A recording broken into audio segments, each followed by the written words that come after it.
Chapter 81. Everyone ready? Winter asked. Nick, Jenny, and Trevor nodded. After talking with Nick some more, Winter had decided that the others also needed some equipment, while they didn't have the money for the really good equipment. Winter was willing to give them in advance for their equipment. After all, it was important that his people stayed alive. Because of that, no one was working with the Dreamer. Right now, it was 8 a.m., which meant it would be Nick's time to work with the Dreamer. For the next couple of hours, Dark Dream would take a corporate trip to the extractor market. After that, the normal shifts would start again. At this moment, Winter stood in front of his employees and Nick stood in front of Trevor and Jenny, facing Winter. Good. Then let's go, Winter said with a friendly smile as he walked towards the exit of the warehouse. The other three followed him with excited expressions. Naturally, all three of them had already gathered quite a bit of wealth. And they were more than willing to buy something useful with that wealth. As the four of them stepped onto the streets, they drew the gazes of all the present people. Seeing three Zephyx extractors walking around with their uniforms was quite eye-catching, but even more noticeable was Winter. Winter wore a form-fitting suit with a mixture of gray, red, and dark purple colors. Not everyone knew what the suit signified, but the few that did were shocked and surprised. Naturally, as the CEO in a public place, Winter had to look the part, which was why he had put on his official suit for negotiations between companies. The very few people who knew what the suit meant felt themselves lucky to see Winter. Usually, people of the outer city didn't have the luck to see one of the Melfian family's progeny. The suit Winter was wearing showed everyone that he was part of the Melfian family, and the color scheme indicated his status. The gray color of the suit represented the Melfian family personally. The red color represented Kugelblitz, the biggest Zephyx manufacturer of Crimson Fungus City, and the darker purple represented Dark Dream. This suit showed everyone that Winter was a possible heir to the Melfian family and that he had already made his own business. Compared to Winter, the three Zephyx extractors walking behind him only seemed like his bodyguards or servants. Jenny and Trevor knew that Winter was part of the Melfian family, and right now, they felt a bit proud that they were one of the few people working for someone with such a high status. Nick didn't pay a lot of attention to the people looking at them. His mind was fully occupied with thinking about all the things he would soon buy. After a couple of minutes of walking, the group arrived in front of a big warehouse, even bigger than the one Dark Dream owned. This warehouse was probably over 100 meters long and nearly as wide. In front of the warehouse stood a group of guards who inspected everyone who passed by them. This is the place, Winter said to his employees. The three people looked at the warehouse with interest. It seemed quite big but unassuming. Winter walked forward, and his three employees followed him.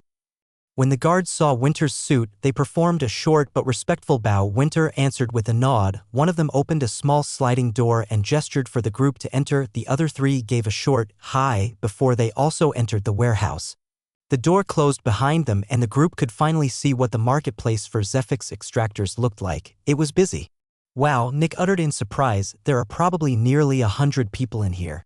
Yep, Winter said with a smile as he looked at the group. Since newbies are not allowed in the inner city without explicit permission, they all have to buy their things here. But Winter, there are still so many people here. Nick said, this is just one of the marketplaces, right? If there are already so many extractors here, how many are there in the entire outer city? Winter smirked. In truth, this is the only marketplace for extractors outside the inner city. The three looked with surprise at Winter. The only one? They had assumed that it was only one of several marketplaces since they hadn't even walked for 2 kilometers to get there. Winter chuckled a bit. It just so happens that the marketplace is very close to Dark Dream. It's just a coincidence. So, this is everyone? Jenny asked from behind Nick. Jenny and Trevor were not very comfortable in Winter's presence. The first time they had met Winter, he had taught them about Dark Dream and gave them orders. And that single meeting already represented the majority of their time spent talking to Winter. As the CEO, Winter had no official direct line of communication with the Zephyx extractors. He only talked to them as an HR representative. But even that way of communicating with them would vanish when they got an actual HR person. If the two of them needed something from the company, they just had to talk to Nick, and Nick would talk to Winter if necessary. It's not everyone, Winter said. It's about a third of all newbies. Not all of the newbies come here every week. Even more, Kugelblitz and Anatomy have permission to house their newbies in the inner city, and there are much better marketplaces there. Naturally, all three of the extractors knew Kugelblitz and Anatomy. Kugelblitz was the biggest Zephyx manufacturer of Crimson Fungus City, and their most famous specter was the Crimson Fungus, which the city was named after. The Crimson Fungus was the only level 6 Spectre that had been captured and contained in Crimson Fungus City. As the only Zephyx manufacturer with a level 6 Spectre, Kugelblitz naturally was the de facto leader of Crimson Fungus City. However, there was also another very powerful and big Zephyx manufacturer, Anatomy. Chapter 82. Anatomy didn't have a level 6 Spectre, but they had a couple of level 5 Spectres. Even more, Anatomy was led by one of the former level 6 Zephyx extractors of Kugelblitz for some reason. One of the 5 level 6 Zephyx extractors had left Kugelblitz to join a talented and rapidly developing Zephyx manufacturer and had become the chief Zephyx extractor there, with Anatomy having a level 6 Zephyx extractor of their own. They could attempt to capture a level 6 Spectre, a demon. This gave them a shot at reaching Kugelblitz's level, but only if they actually managed to get one. People from Kugelblitz or Anatomy didn't walk outside the inner city, and they wouldn't find any of them in this marketplace, although they account for only 10 of newbies. Winter said, only 10. Nick asked, but aren't they the 2 biggest manufacturers? They are the 2 most powerful, not the 2 biggest, Winter explained. While size is an indicator of power, you also have to look at the quality of the Spectres and the extractors. For example, Kugelblitz barely has 130 extractors, but only 30 of those are in the first and second level. The other 100 are level 3, 4, and 5 extractors. Kugelblitz has almost 80 of all level 4 and 5 extractors, but less than 5 of all level 1 and 2 extractors, Winter explained. Sounds like there is no way to topple Kugelblitz, Trevor commented with a chuckle. It's difficult, Winter said. But if Anatomy manages to get a demon, things might change. The next moment, Winter looked at Trevor with a smirk, and Trevor felt a bit nervous. Who knows? Winter said, if Anatomy gets a level 6 Spectre, we might have a war on our hands. The 3 of them felt quite nervous. A war between manufacturers? What would that even look like? Would one of the manufacturers free the Spectres of another one to cause damage to them? That would be horrifying. Anyway, Winter said, turning to the marketplace again, we won't be meeting anyone from Kugelblitz or Anatomy here. You see the extractors in the turquoise and red uniforms? Winter asked. Speaking of, Nick said, I was going to ask about that. Why do they not wear the official uniform for Zephyx extractors? It is the official one, Winter said. It's the official one for their manufacturer. Almost all Zephyx manufacturers have uniforms of their own, which also count as the official ones for the city. If you want one, we need a level 3 Zephyx extractor in Dark Dream. Then I can commission one. Until then, you have to deal with the standard one. Nick looked at his uniform. Suddenly, the uniform didn't seem that impressive anymore. Anyway, the ones in the turquoise and red uniform are from Ghosty's lab, which is the 3rd biggest Zephyx manufacturer in the city, Winter said. They also have over 30 of all level 1 and level 2 Zephyx extractors.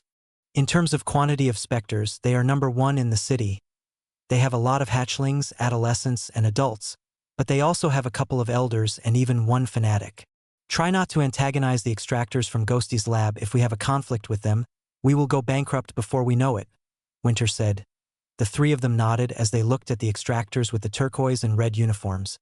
There were about 10 of them in here, which was lower than expected, according to what Winter said.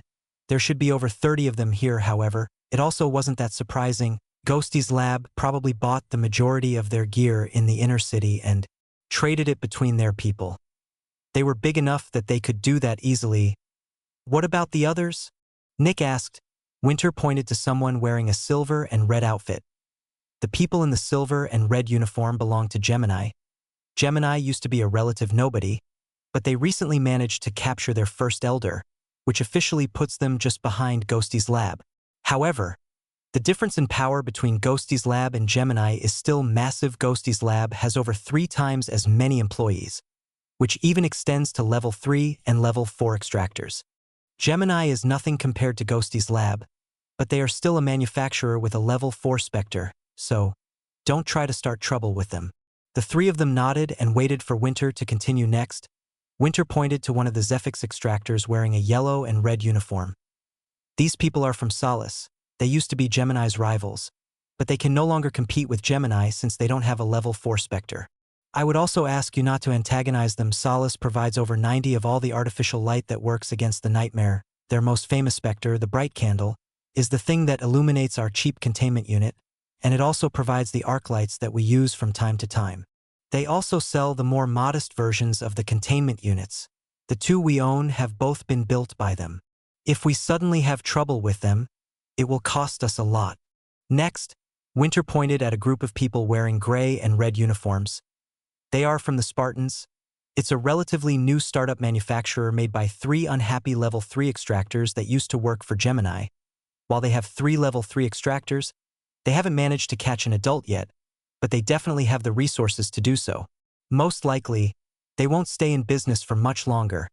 If they manage to survive for a year, I would be very surprised. Winter explained neutrally. Nick looked with surprise at Winter. Why do you think so? Winter just smiled. They don't have someone that protects them from the bigger manufacturers. Naturally, every additional manufacturer means more competition and less money for the bigger manufacturers. Because of that, the bigger manufacturers put a lot of pressure on the smaller ones in an effort to drain them of resources. But you don't need to worry about Dark Dream, Winter said. Kugelblitz, Anatomy, Ghosty's Lab, Gemini, and Solace won't touch us as long as we don't initiate the hostilities. The 3 of them could take a good guess as to why. Winter's suit showed exactly why. Chapter 83. After talking a bit more, the 4 of them walked further into the marketplace. Winter knew the most about what Zephix extractors needed, and the 3 of them deferred to his judgment when it came to buying something. As the 3 of them looked around, they noticed that most of the extractors in the marketplace were from Gemini, Solace, and the Spartans. Those 3 made up over 80 of all the extractors that were present. There were also a couple of extractors from Ghosty's Lab, but most of them were, in fact, manning stalls instead of walking around and buying stuff naturally. Most of the sellers were also from the manufacturers. Creating equipment useful against specters needed different kinds of specific Zephix, and to get Zephix, one needed a specter. Because of that, most of the equipment was created by the different manufacturers, and the equipment they didn't need, they sold in places like this. With so many people in their company, Ghosty's Lab had an abundance of wares useful for newbies and Johns. However, there were also a couple of people with the standard uniform. What about the ones with the standard uniforms? Jenny asked. Startups? Winter said emotionlessly. They are like Dark Dream, except for one important difference. They don't have a specter. The 3 of them knew what Winter meant with that. He meant that these companies were essentially worthless. These Zephix extractors might have advanced in their levels and had even attained abilities, but they were Zephix extractors in name only. After all, they weren't extracting Zephix. Without a specter, a Zephix manufacturer practically didn't even exist. There was no income, there was no power gain, there was nothing but a small group of people with a dream. Do none of them have a specter? Nick asked. Almost all, Winter answered. If they actually manage to get one, the carrot and the stick will arrive. What's a carrot? Nick asked. Winter was taken out of his flow when he heard that question and slowly turned to Nick. It's a vegetable. Something you want to eat. I know what a vegetable is, Nick said with a bit of annoyance. Winter took a deep breath through his nose. Anyway, it's a form of speech. It means giving someone a very enticing reward or offer, while also threatening them with something horrifying if they don't follow and accept. If one of these companies manages to get a specter, the first bigger manufacturer that finds out will offer to purchase the specter at a high premium, while also offering all of the Zephix extractors' jobs. The businessmen get the mountain of cash they were after, and the extractors get the future they so desperately wanted. But if they don't accept, the manufacturer will tell all the other manufacturers that they are not willing to sell, at which point they will get suppressed into nothingness. Artificial light suddenly costs 5 times more, containment units cost an arm and a leg. Bigger businesses are not willing to do business with them. The guards start to watch all of their steps very, very closely. The banks have issues making payments. Their Zephix only sells for very little money. Working with the specter will essentially become more expensive than not working with it, making the specter a liability and essentially worthless to them. They will slowly be bleeding money until they either sell their specter or go bankrupt. When the 3 of them heard that, they took some deep breaths. That made it impossible to make any money. Even if the leadership persists, the employees, including the extractors, most likely won't. Even more, those extractors will quickly receive several offers from the big manufacturers. In the end, the leaders are left with a specter and no people to work with it. The 3 just thought about Winter's words for a bit. Sure enough, creating a new manufacturer was extremely difficult. Luckily, they had Winter, who had the backing of the Melfian family, and the Melfian family owned a big part of Kugelblitz. Nobody would want to offend someone like that without an incentive.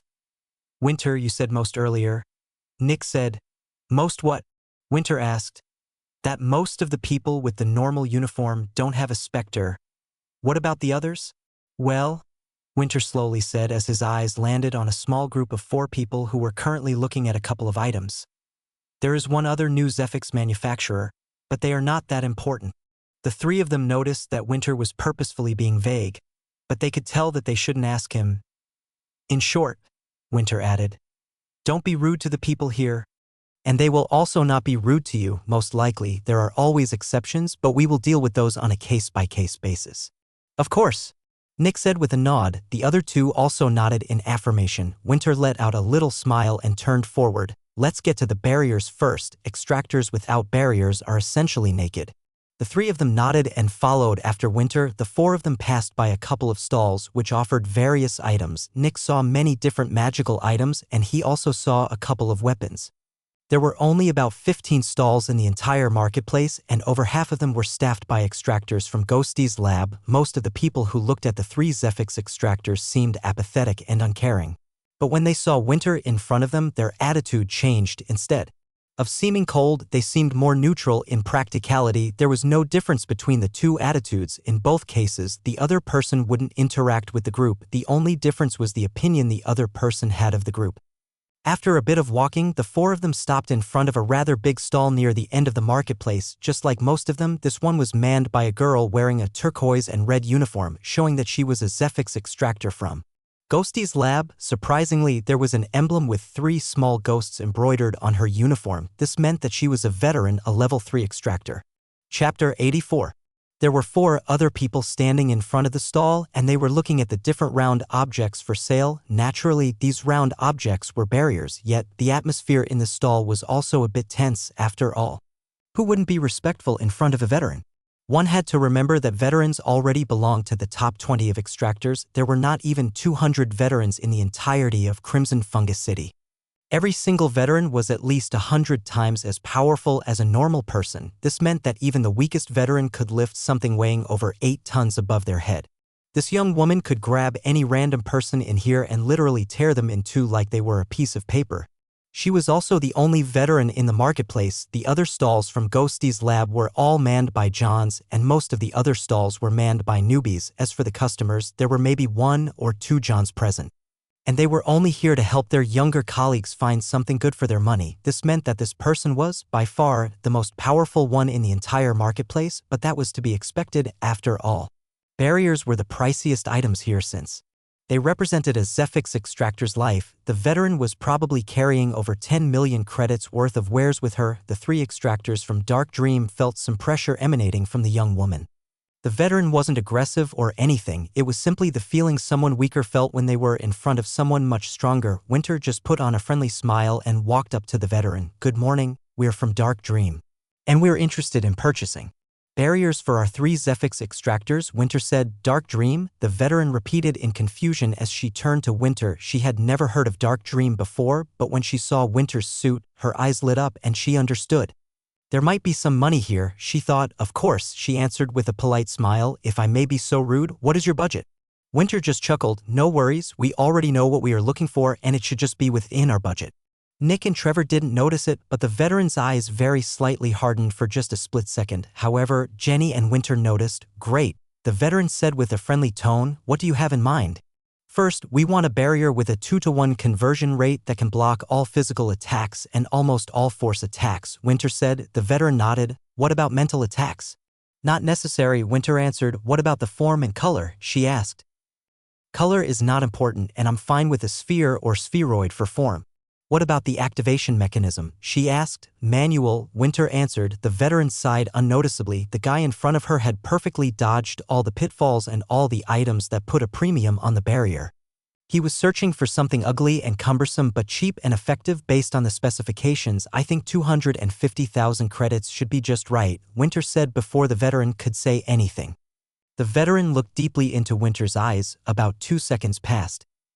Sure, we have just the perfect model for your specifications and budget, she said with a forced, polite smile. Winter smiled back. The next moment, the veteran crouched to look under the stall, and a couple of seconds later, she put a gray and round plate on the counter. In the center was a tiny gem with gray and bronze colors swirling inside of it. The plate itself seemed basic and unnoticeable compared to all the barriers on display. It looked like junk, yet when Nick saw it, he Immediately fell in love, it looked sturdy and reliable.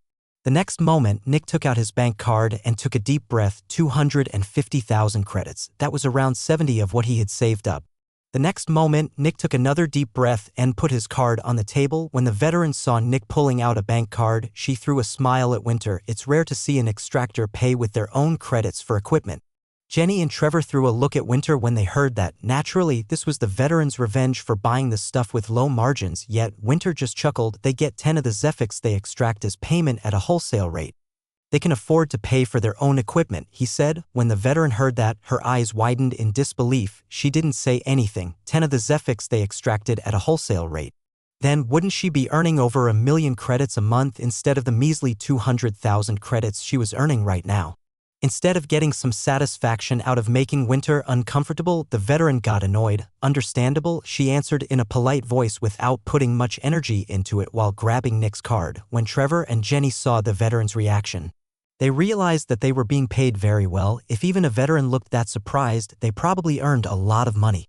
This only increased their loyalty towards Winter and their thankfulness. Here you go, the veteran said as she handed the card and the barrier to Nick. Nick just looked at the barrier in wonder while Winter started to request another barrier.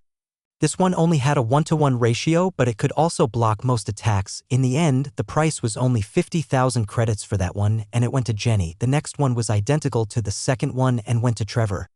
Since Trevor was still pretty new, Winter paid for it. Winter would simply dock Trevor's payments until he had cleared his debt. Thank you, Winter said politely. Sure, the veteran answered, not even putting up an act of being friendly. Naturally, the veteran was not very happy. She hadn't even made 20,000 credits in commission from these trades. The 3 barriers they bought had extremely low profit margins. In the end, she could only sigh and continue waiting for other customers. Chapter 85. After leaving the stall behind, Winter pulled his 3 employees to the side and explained to them how they could activate and configure their barriers. Using these barriers was very easy since there were only a couple of options to choose from.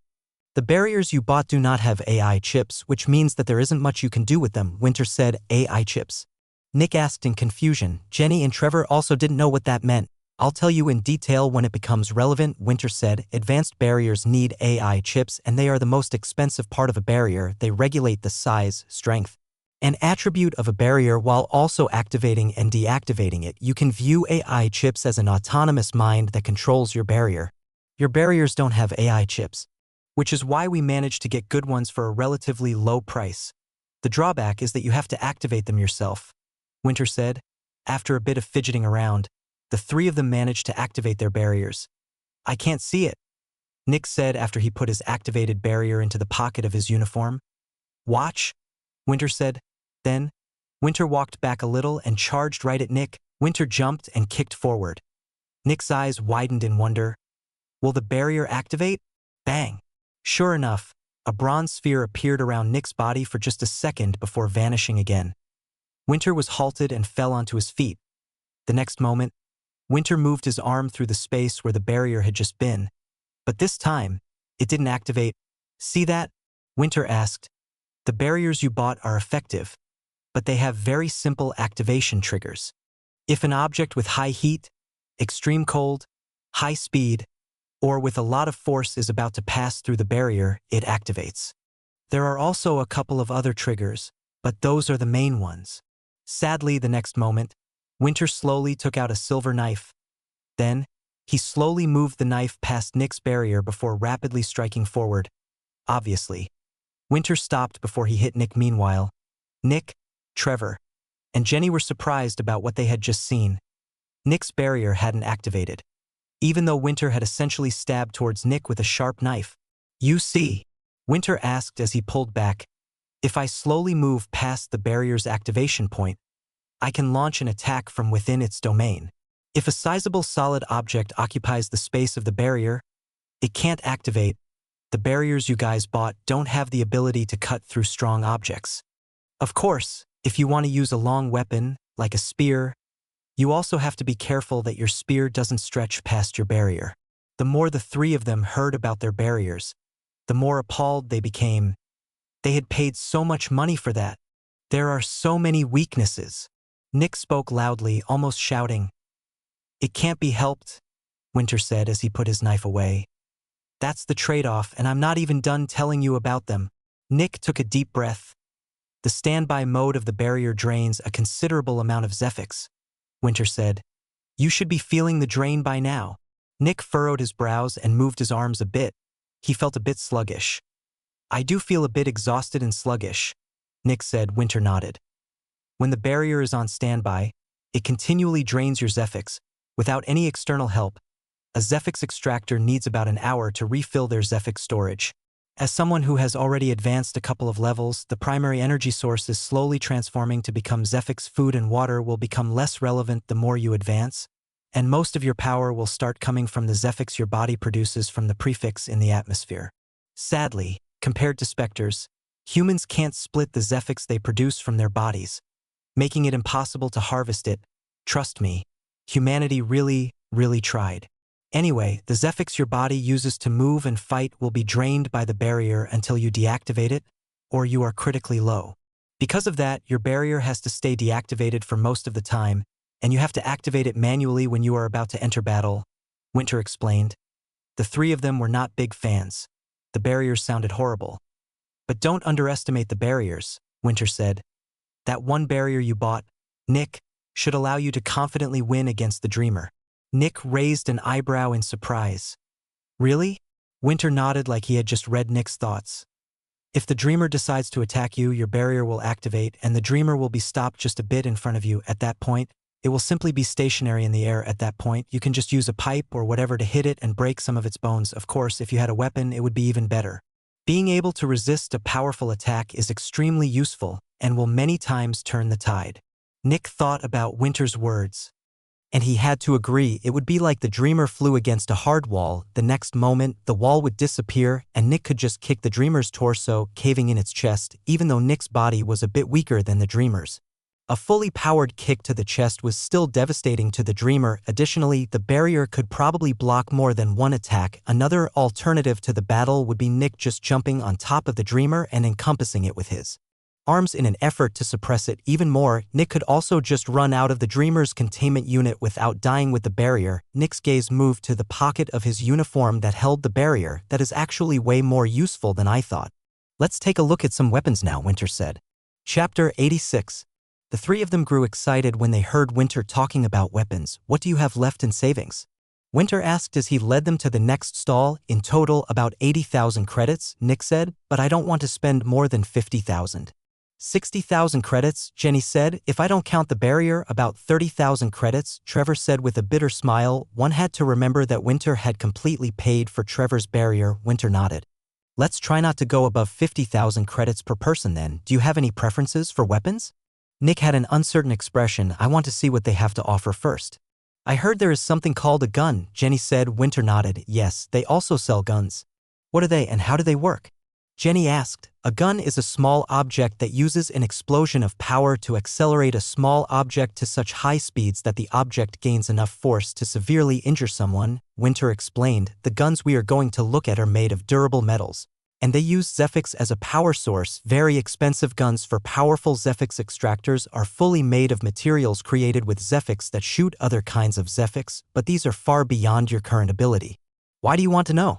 Winter asked after explaining everything. I heard that I can use guns from far away, Jenny said. I don't like to admit it, but as a woman, I tend to be physically weaker than most men because of that.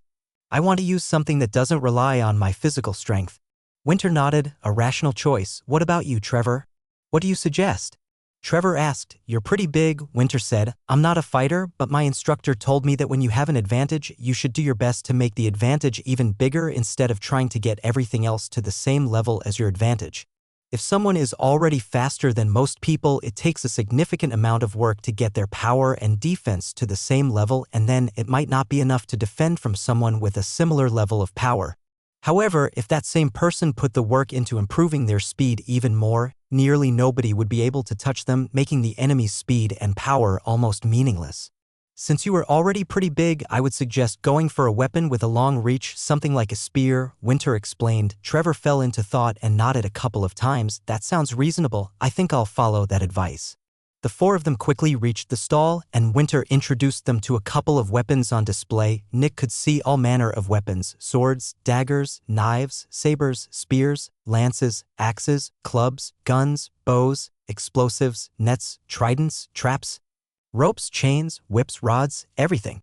Winter helped Trevor first, and the two of them looked at the spears, tridents, lances, and rods. Since Zephix extractors were much more powerful than normal humans, ranged weapons weren't as overpowered anymore. A normal gun that guards used would only get through Nick's skin, but his muscles would be able to block the bullet. Nick would still bleed, but it wouldn't be a dangerous wound. Even more, in initial, John would only receive a red ring of blood on the spot where the bullet hit them, and mid-Johns would only get a small bruise. Peak Johns basically didn't care about normal guns anymore. Because of that, melee weapons became quite relevant again, especially when the enemy was fast enough to get to someone before they could properly aim their gun at them. After a bit of trying around, Trevor went for quite a peculiar weapon. It was a mixture of a dagger and a spear. In its base form, it looked like a dagger with a very wide hilt. However, the hilt was made of concentric cones of metal, and when they were extended, they would form the long hilt of a spear. This allowed Trevor to use it as a dagger but also as a spear. Sadly, it wasn't as useful as either of them in their respective modes. The hilt was too heavy and thick for a dagger, and when expanded, the hilt was too thin and hollow to block a significantly powerful attack. But Trevor still wanted it, and his reason was pretty solid. Since Trevor was the chosen person for taking up the subtle missions, he needed a weapon that he could hide but also made use of his size. In the end, Winter paid 60,000 credits for the spear, putting Trevor into a debt of 110,000 credits. However, Winter believed in Trevor's ability to repay him, and he was willing to invest in him. Naturally, Trevor was extremely thankful and promised Winter that he would repay him as soon as possible. Next, Winter looked at the guns with Jenny. There were many different kinds of guns: handguns, shotguns, rifles, sniper rifles, assault rifles. After a lot of talking, Jenny decided to go for a sniper rifle. Her reasoning was simple. She wasn't good at fighting, and if she actually got into a fight, she would very likely lose and die. Because of that, she didn't intend to get into a battle. Instead, she would stay outside any conflict and support with brutal attacks from a great range.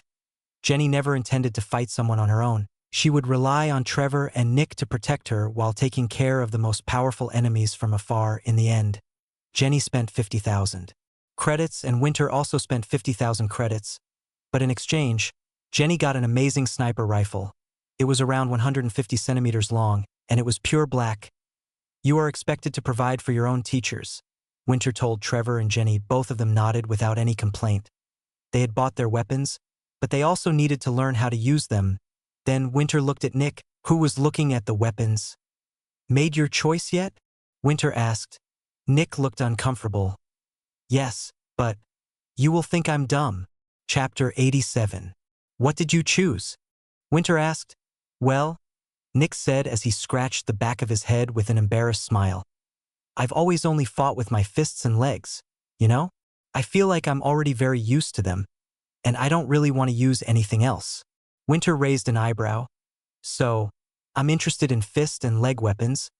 Nick said, Winter uttered as he thought about what Nick had just said. "I'm not sure if that's such a good idea." "Why?" Nick asked. "Your ability," Winter said, glancing around to make sure that nobody could hear them. A moment later, Winter pulled Nick to the side so that nobody could listen in. "You can only properly use your ability when nobody sees you," Winter whispered. "Fist weapons are great for extreme close range and grappling, but that makes your ability useless since the opponent can easily tell where you are when you are literally touching their body all over. I was thinking more along the lines of a spear or a rapier, something that allows you to silently stab an enemy with a lot of power." Nick looked a bit worried. "What about a fist weapon with a blade coming from it? Maybe one that can also retract?" Winter frowned. "Why are you that set on a fist weapon?" "I'm used to it," Nick said. "Also, I need to silently reach my opponent, right? I want something small that doesn't slow me down." Winter still wasn't the biggest fan of Nick's suggestion. "I feel like you are wasting your biggest advantage. You have to remember that all Zephix extractors design their fighting style around their ability. And if you don't do that, you will be at a disadvantage against everyone. Additionally, Spectres also focus on their abilities. Nick just looked at Winter with a worried expression, and Winter realized that this wasn't an expression of someone who was thinking about changing their choice, but someone who was afraid of angering someone because of something they were about to say. When Winter saw that, he only sighed. Fine, he said, it's your decision anyway. Nick released a sigh of relief. However, Winter added, I still want you to get something else in case you change your mind in the future. Nick only smiled happily. Sure. Winter only massaged the bridge of his nose as the two of them walked back to the stall. Which one do you want? Winter asked. Nick went forward and grabbed a set of cuffs. There were 2 long metallic bracers which were supposed to go on the shin and 2 bracers for Nick's wrists. However, the bracers for Nick's wrists had an addition. About 30 centimeters long and very wide blades came out of them. In a way, the blades almost looked like equilateral triangles. They were designed this way to make the blades stable and also able to block attacks. After all, it was normal to block or parry an attack with the back of one's hand in order to fit the arm better. The blades were also curved, encompassing the back of the hands. When Winter saw the 4 cuffs, he raised an eyebrow. That's actually not that stupid. But when Winter saw the price, he frowned. Nick, you need better ones, Winter said. Nick's eyes widened in surprise, but these are already so expensive. Nick, poor people can't afford to buy cheap.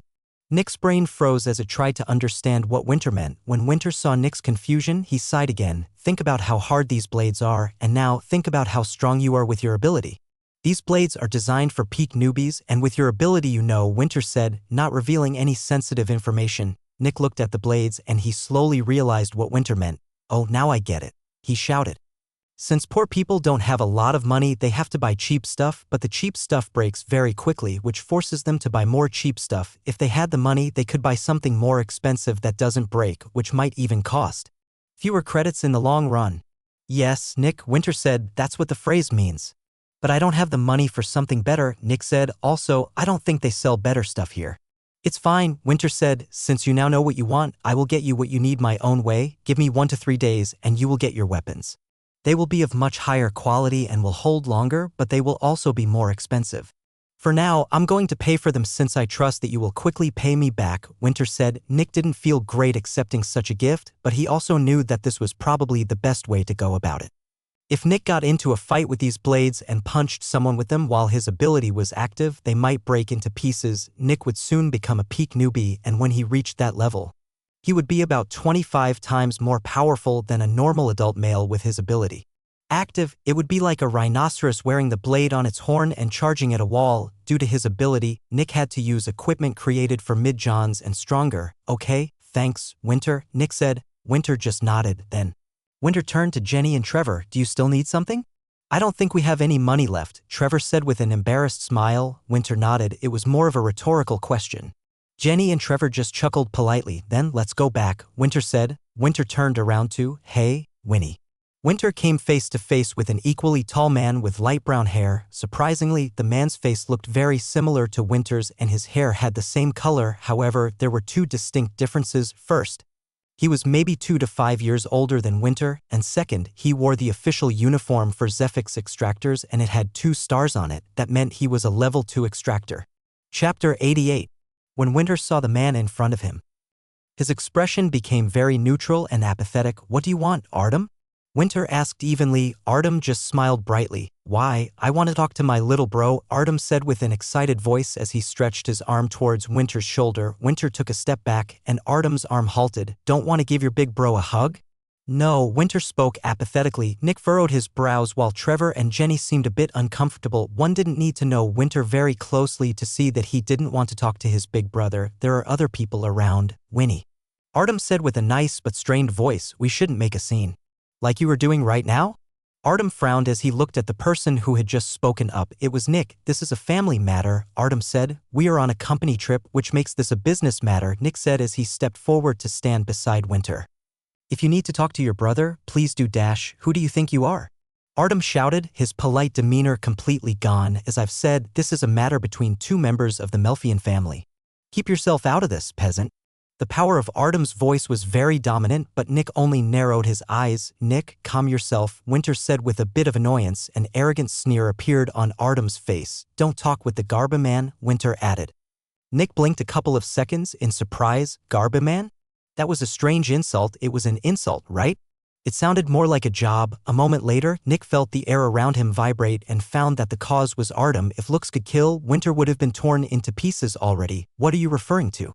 Artem asked threateningly. Don't ask questions you don't want the answer to, Winter answered coldly. I'm referring to your great bargain, obviously.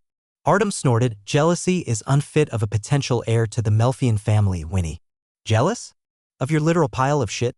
Winter asked with a snort. You are probably barely breaking even with it. Any of my hatchlings produce more Zephyx than your worthless adolescent. You've always been a dreamer, Winter, Artem said. It seems like that hasn't changed. Winter's eyes narrowed slightly as a gleam appeared in them. At the same time, Nick, Jenny, and Trevor grew shocked. The way Artem had just spoken the word dreamer was very peculiar. He had phrased it like he was referring to something very different. He knows.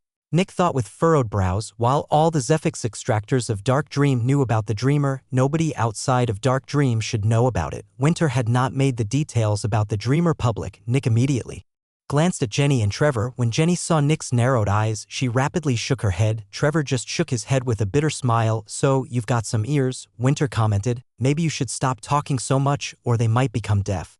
What's the point? Artem said with a quick snort and chuckle. I already know everything I need to know. I also know about your second Spectre, Artem said. To think that you would have the luck to get your hands on a possession Spectre. Immediately, the atmosphere became even tenser. Nick's eyes widened and he immediately became worried and suspicious. And then, Nick noticed something. Artem's hand had slightly twitched just now. Nick had only noticed the hand because he stood beside Winter. That's a signal. Nick realized. Nick knew that the signal wasn't for Winter or for him. There were no extractors around Artem and Jenny couldn't have seen it since Winter's body was between her eyes and Artem's hand. However, Nick turned to look at Trevor, who quickly looked away from Artem's hand. The next moment, Trevor looked into Nick's eyes and noticed that Nick had noticed. Trevor's face turned white. Oops, Artem said with a smirk. Then he turned to look at Trevor openly. Shouldn't have asked for so much money, he said with an evil smirk. Jenny gasped and stepped away from Trevor. Nick narrowed his eyes. Trevor had been a bit suspicious since the start. Trevor's interview had been too smooth. And Trevor had seemed way too perfect for the role. It was almost like Trevor was a born Zephyx extractor. He had a powerful will, was extremely good with people, was tall and powerful, and most of all, he was intelligent and cunning. Trevor was just too good at everything. It was almost impossible not to hire him. Trevor looked with a shocked face at Artem. It was almost like he couldn't believe what he had just heard. It was like he had been thrown into a nightmare. I told you, Winter said, evenly to Artem. You should stop talking before your ears become deaf. Expect Pater's head in the mail tomorrow. Everyone immediately turned to look at Winter. Pater? Why Pater? Pater wasn't even here. Artem's eyes also opened widely. What? He asked. You think your schemes work against me? Please, Winter said with a disgusted sneer. You always thought yourself to be so intelligent and above everyone else, and to be fair, you are very intelligent.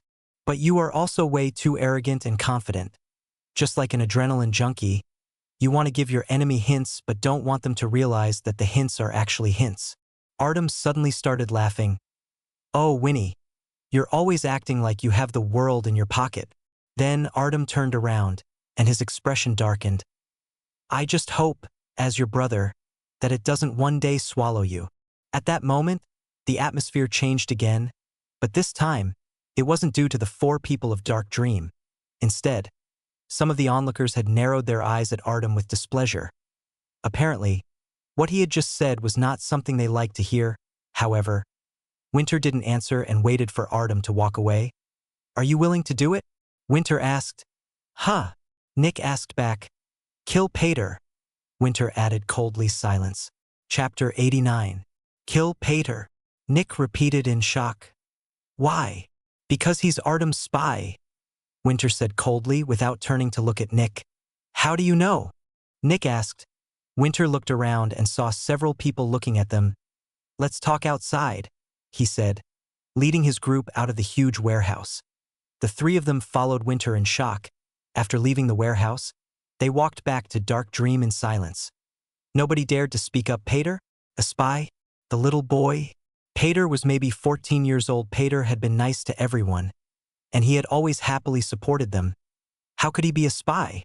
Which 14-year-old actually had the guts to work as a double agent in something as sensitive as Zephyx manufacturing?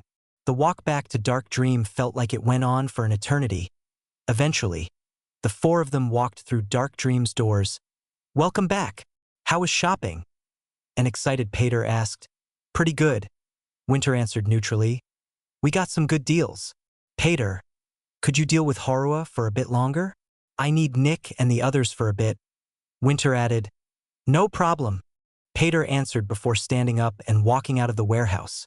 However, before Pater reached the door, he stopped to look at Jenny. "Is something wrong, Jenny?" he asked. "What?" Jenny answered, shocked, like she had just been woken up from a daydream. "No, nothing's wrong." Pater looked a bit worried. "Don't let things get to your head, okay?" he said. Sure." Jenny answered. Pater smiled brightly, nodded, and walked out of the warehouse. When the door closed, Jenny released a shaky breath, and a terrified look appeared in her eyes. Thinking about the young and cheerful boy dying was too difficult to bear.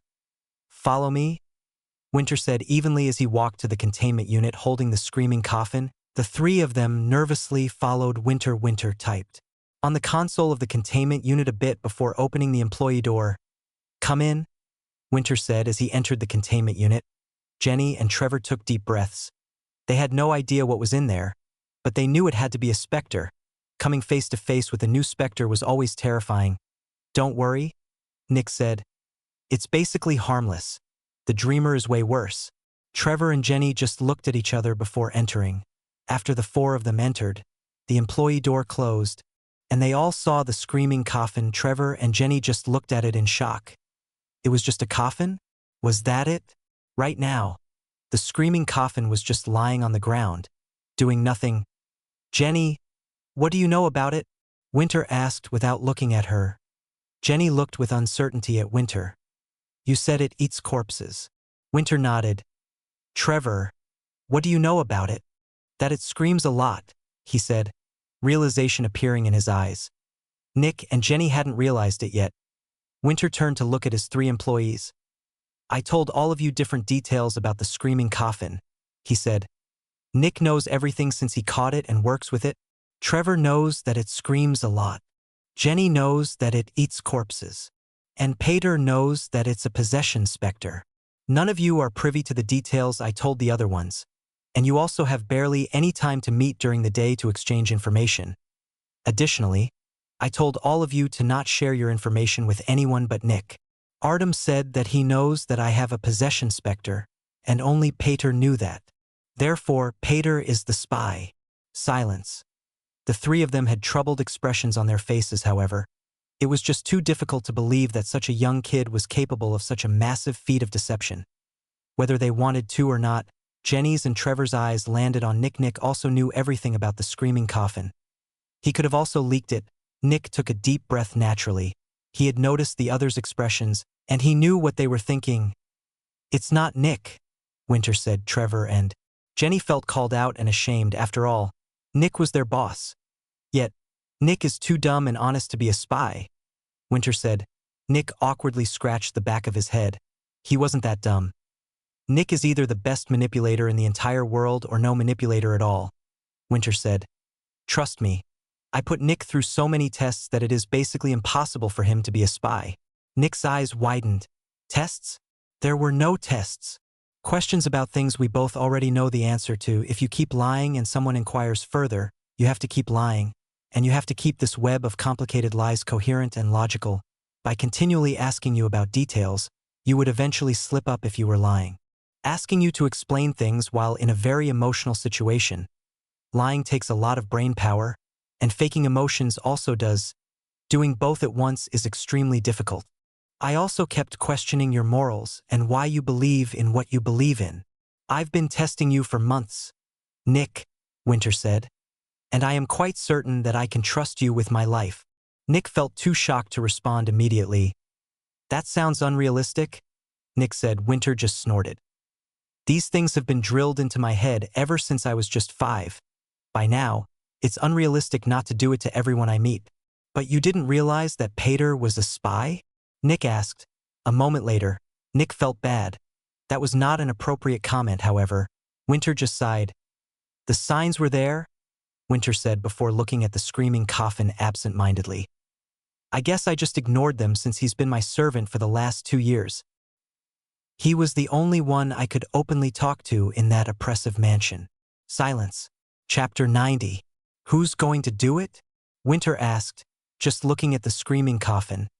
It was almost like he was looking at an actual coffin. I can do it. Everyone turned to look at Trevor. You hired me for these kinds of missions anyway, Trevor said with a sigh. Naturally, as someone from the dregs, Trevor had gone through a lot of shit in his life, but killing someone was still something he had never done before. But now, he was willing to actually go through with it. Even more, his target was a 14-year-old. Jenny looked at Trevor and felt quite bad. Jenny already felt guilty since she had suspected Trevor of being a traitor earlier. And Trevor volunteering to kill a kid definitely didn't help. That's not your job, Nick said with a sigh. Dealing with employees is my job, he added. Then, Nick looked at the ground with an almost apathetic expression. Additionally, Pater isn't the first person I killed, he whispered. Jenny took a deep breath. She had heard that Nick might have already killed someone. But it was still difficult to combine the concept of a murderer with her image of Nick in her mind. Nick was such a happy-go-lucky guy, and he was willing to go through a lot of effort for his employees. He was honest, friendly, nice, and almost playful. Yet he had also killed several people before. The contrast was just too stark. Are you sure? Trevor asked with a concerned expression as he came closer to Nick. Nick wordlessly nodded as he raised his head to look at Trevor, or more accurately, look through him. Of course, Nick said with a neutral tone as his unfocused eyes stared through Trevor. It was almost like Nick was looking at nothing and talking to no one. Trevor felt a cold shudder run down his back as he saw Nick's expression. When Jenny saw Nick's expression, she could finally combine the concepts of a murderer with Nick. In her mind, she couldn't imagine Nick killing anyone earlier, but she could imagine Nick lifelessly strangling the life out of someone while wearing that expression. It was so apathetic, disjointed, and distant. It was almost like Nick had been replaced with a puppet. Okay, Trevor said, managing to keep his voice stable. Then, I'll leave it up to you. Nick just nodded. Near the coffin, Winter took a deep breath. He had turned to look at Nick just now, and he had also seen his expression. He doesn't deserve this, Winter thought. He's completely dissociating. Is that really someone I want to trust my employees with? Winter just turned away again, a thoughtful expression on his face. I don't really have a choice. Additionally, he's trustworthy. Maybe dissociating like this won't ruin his positive outlook on life. Winter sighed again, and his head lowered. I'm pathetic, Winter thought with a bitter smile. I just wanted to test their loyalty and deal with Pater myself. After all, I was the one that brought Pater. Winter's fists clenched, but I can't do it. I just can't do it. Winter turned around and looked at Nick. Nick just mindlessly nodded towards Winter. When he saw Nick's dissociated expression again, Winter felt like he was the most despicable scum on earth. He saw what effect killing people had on Nick, and yet he also knew that Nick could handle it. Nick had already killed so many people. What was one more? What difference did it make? Did Winter really need to worry so much about whether it was bad or not to send Nick to kill Pater? Winter tried to reason with his emotions, but it didn't help. In the end, I'm running from my own weakness, Winter thought. Winter nodded toward Nick with a neutral expression, his inner conflict not visible on his face. I can't solve this issue, which is why I send Nick to deal with it for me. Nick turned around and opened the employee door of the Screaming Coffin's containment unit. At that moment, Winter remembered the conversation he had with Nick after Horua had declined to work with the Dreamer. This is his responsibility, huh? Winter thought, feeling disgusted with his own hypocrisy. I told him to deal with his problems and his responsibilities. But here I am, putting my responsibilities on his shoulders. I'm sorry, Nick, Winter thought as he turned back to look at the coffin. I'll repay you in the future. Jenny and Trevor watched Nick leave with sympathetic expressions. Trevor wanted to do it himself, but he just couldn't bring himself to speak up. Nick looked so young. He was just 16 years old. Meanwhile, Trevor was over 20 in Trevor's mind. It was like one kid killing another kid. If something like this had to be done, then it should be done by an adult, and yet Trevor sighed. He just couldn't do it. He just couldn't. Meanwhile, Jenny just felt bad for Nick. Nick was her boss, and things like these were his responsibility. She knew all of that, but she still felt sorry for him. After Nick left, no one said a word for a long time. Jenny and Trevor also didn't want to leave. They felt like they should wait here for Nick's return. While they couldn't take care of Nick's troubles, they could, at least, show that they were standing with him. Meanwhile, Nick left Dark Dream with a blank expression on his face, like a machine. Nick crossed the road and walked into the hotel. Welcome back, Nick. A receptionist shouted. Nick just nodded as he entered the staircase. After climbing the stairs, Nick walked up to Horua's room. Right now, Pater should be dealing with Horua based on the time, Horua's clothes, and the bedding. needed to be changed since breakfast had happened just an hour or so ago. For just a moment, Nick stopped in front of the door, then he put his hand on it, opened it, and walked inside.